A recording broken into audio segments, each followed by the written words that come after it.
大家好，我是彩虹。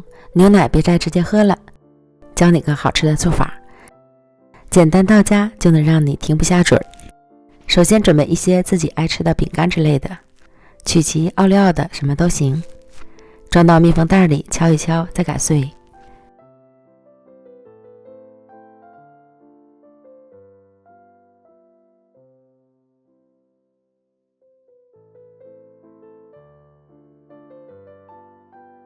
擀好后倒入盘中，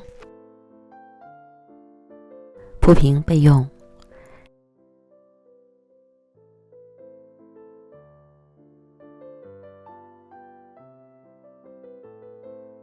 然后在不粘锅里倒入250克牛奶，加入30克炼乳，25克木薯粉，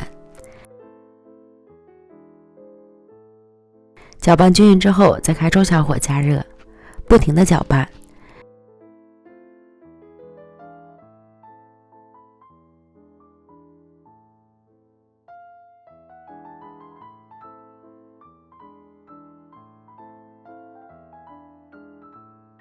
直至搅拌至粘稠可以拉丝的状态，关火。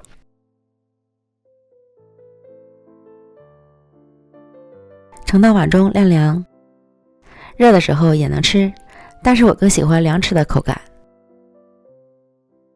等凉透之后，再倒入到饼干碎上。